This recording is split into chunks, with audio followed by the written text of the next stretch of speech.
Anda kembali di Ayus Today, pemirsa. Tim SAR gabungan memperpanjang proses pencarian satu korban hilang asal Spanyol yang tenggelam di perairan Labuan Bajo. Ya, hal tersebut dilakukan menyusul penemuan satu jenazah lain, putra dari pelatih tim Putri B, Valencia FC.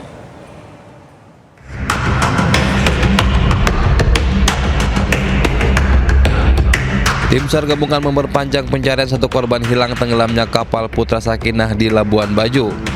Masa perpanjangan dilakukan selama 2 hari karena permintaan kedutaan besar Spanyol. Sehari sebelumnya, tim SAR gabungan kembali menemukan satu orang jenazah yang merupakan putra dari pelatih tim Putri B Valencia FC, Fernando Martin. Total 3 jenazah sudah ditemukan termasuk Fernando Martin. Pencarian akan kembali kita laksanakan perpanjangan selama 1 sampai 2 hari perpanjangan akan dilaksanakan, tetapi di hari pertama akan kita evaluasi hasilnya seperti apa, akan disampaikan berikutnya terkait dengan rencana perpanjangan berikutnya, yaitu pencarian di hari ke-15. Pencarian akan lanjutkan dengan fokus pada permukaan laut di sekitar Pulau Padar, Pulau Komodo, dan Pulau Rinca. Dari Labuan Bajo, Joni Nura, iNews melaporkan.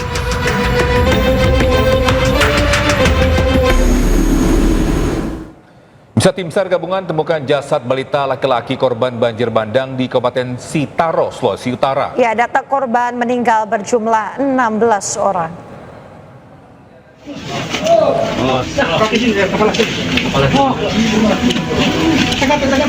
Korban banjir bandang balita berusia 2 tahun bernama Clayton Tatambihe ditemukan tim SAR gabungan di Desa Langhaeng, Kabupaten Sitaro, Sulawesi Utara. Pencarian di hari kedua Selasa siang ini menggunakan anjing pelacak tim K9 Ditsamapta Polda Sulut.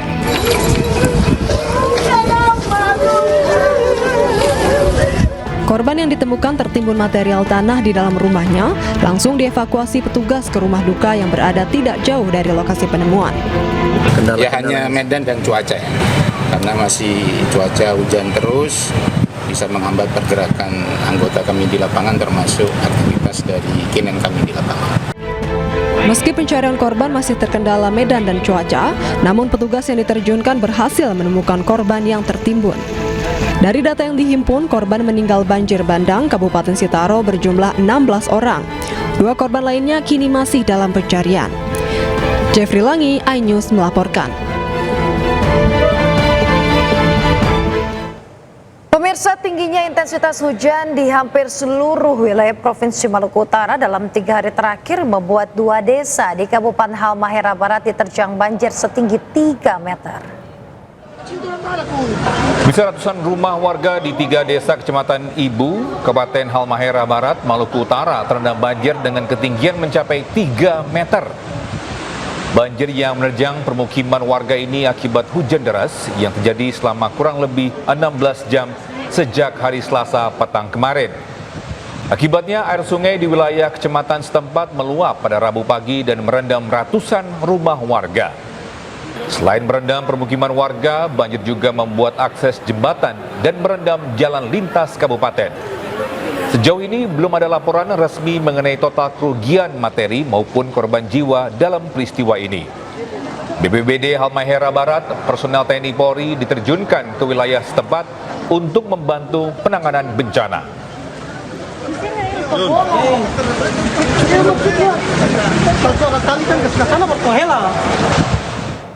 Bisa sebuah mobil ambulans yang ditumpangi puluhan dokter relawan Kementerian Kesehatan terperosok lumpur di PD Jaya Aceh. Akses jalan yang masih tertutup lumpur menghambat misi kemanusiaan petugas.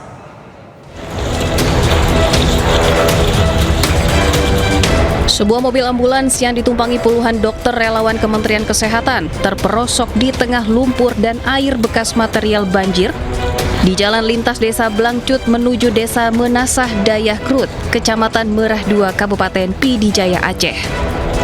Ambulans ini menuju Puskesmas Meredu untuk memberikan pelayanan kesehatan bagi korban banjir bandang dan longsor.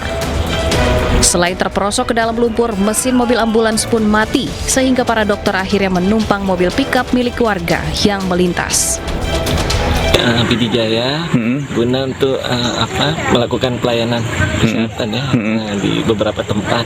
Jadi ya saat di titik banjir ini mobil tiba-tiba mogok ya, terjebak banjir ya. Banjir. Oke, ini kita dari mana nih Bang? Dari relawan Kementerian Kesehatan ya, ini ditugaskan di PD Jaya selama 14 hari. Nah, mungkin hari ini teman-teman terjebak di lapangan, itu kita melihat bahwa situasi PD Jaya saat ini terutama di Kecamatan Merah 2 itu masih membutuhkan itu pembersihan. Saat ini ratusan tenaga kesehatan telah diterjunkan ke PD Jaya, terdiri dari dokter spesialis, dokter umum, perawat, tenaga gizi, hingga kesehatan lingkungan. Meski akses terbatas dan medan berat, misi kemanusiaan tetap berjalan.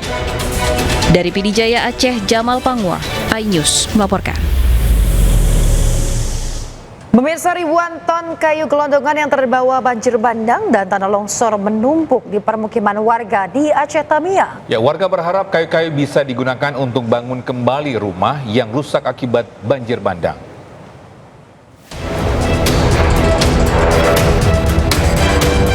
Ribuan ton gelondongan kayu berbagai ukuran menumpuk di Desa Pengidam, Kecamatan Banda Pusaka, Kabupaten Aceh Tamiang, Aceh. Kayu-kayu gelondongan itu menumpuk hingga mencapai 5 meter lebih. Tak banyak yang bisa dilakukan oleh warga sekitar. Mereka hanya bisa berharap kayu-kayu tersebut bisa digunakan untuk membangun kembali rumah mereka yang rusak diterjang banjir bandang. Ya, jadi harapan kami dari masyarakat Kampung Pengidam, dari pemerintah desa, mudah-mudahan pemerintah mengizinkan kami untuk mengelola kayu ini untuk dijadikan bahan rumah. Pada saat bencana melanda, puluhan rumah warga rata dengan tanah tersapu banjir yang membawa gelondongan kayu. Dan hingga hari ini, di lokasi perkebunan dan perumahan warga, gelondongan kayu masih menumpuk, belum ada tanda-tanda untuk segera dibersihkan. Dari Aceh Tamiang, Aceh, Syukri Sarifudin, iNews melaporkan. Bisa pembangunan huntara atau hunian sementara bagi korban bencana tanah bergerak di Kabupaten 50 Kota Sumatera Barat mengalami keterlambatan. Ya, hingga awal Januari 2026 dari target 60 unit, baru 30% yang berhasil diselesaikan.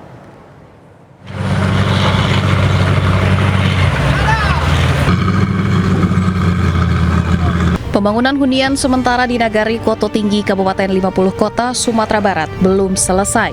Dari target 60 unit huntara yang dibangun, baru 20 unit yang rampung. Keterlambatan pembangunan ini terjadi akibat cuaca yang tidak menentu dan sulitnya akses menuju lokasi, sehingga pengiriman material bangunan terganggu.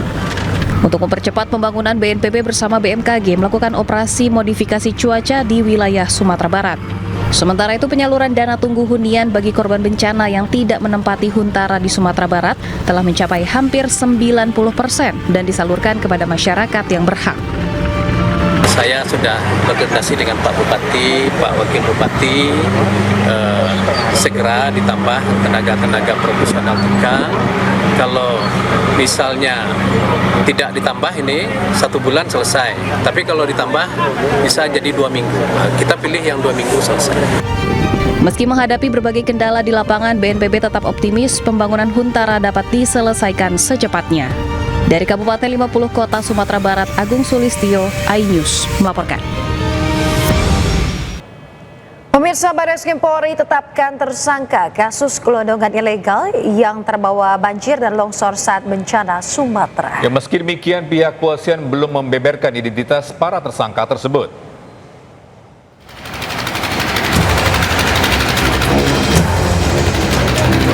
Direktorat Tindak Pidana Tertentu Barreskrim Polri menetapkan tersangka dalam kasus pembalakan liar atau illegal logging di Batang Toru, Tapanuli Selatan, Sumatera Utara. Diketahui penetapan tersangka dilakukan setelah penyidik melakukan gelar perkara bersama pihak kejaksaan Jumat 2 Januari 2026. Direktur Tindak Pidana Tertentu Barreskrim Polri Brigjen Pol M. Irhamni menyebut sudah ada 2 tersangka. Meski begitu, Irhamni belum merinci terkait identitas para tersangka itu. Sebelumnya Irhamni menyebut status kasus kayu gelondongan di daerah aliran Sungai Garoga Tapanuli Selatan hingga Sungai Anggoli Tapanuli Tengah ke tahap penyidikan. Irhamni juga mengatakan pihaknya bakal menerapkan pasal tindak pidana lingkungan hingga pencucian uang di kasus kayu gelondongan yang diduga menyebabkan banjir dan longsor di Sumatera. Tim Liputan iNews melaporkan.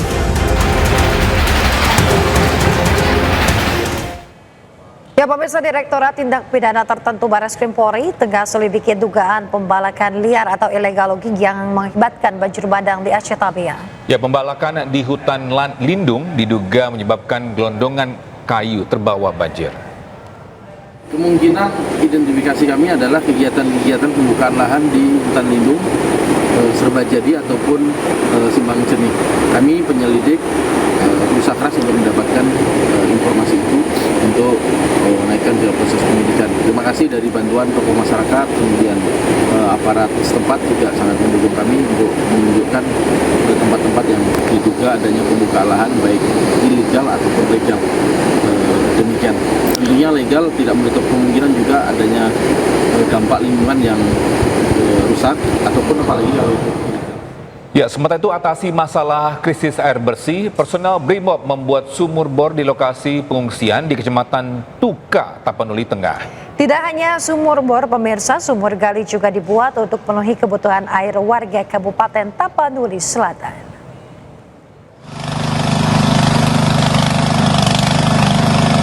Atas arahan Kapolda Sumut melalui Dansat Brimob Kombes Pol Rantau Isnur Eka, personel Satuan Brimob Polda Sumatera Utara yang tergabung dalam Satgas Aman Nusa II membuat sumur bor. Pembuatan sumur bor ini untuk mendukung percepatan pemulihan pasca bencana dengan menyediakan kebutuhan dasar bagi warga di lokasi pengungsian. Sementara itu, pembangunan sumur gali juga dilakukan personel Brimob Polda Sumatera Utara bersama masyarakat di Desa Batu Horing, Kecamatan Batang Toru, Kabupaten Tapanuli Selatan pada Rabu pagi. Sumur gali ini dapat memenuhi kebutuhan air sekitar 20 kepala keluarga di wilayah itu. Terkait hal itu, keberadaan sumur bor dan sumur gali diharapkan dapat menunjang kebutuhan air serta membantu menjaga kebersihan dan kesehatan lingkungan selama masa penanganan pasca bencana. Tim Liputan iNews melaporkan. Karyawan dengan gaji maksimal 10 juta rupiah akan bebas pajak dengan sejumlah kriteria. Ya, jangan kemana-mana, iNews sudah akan segera kembali.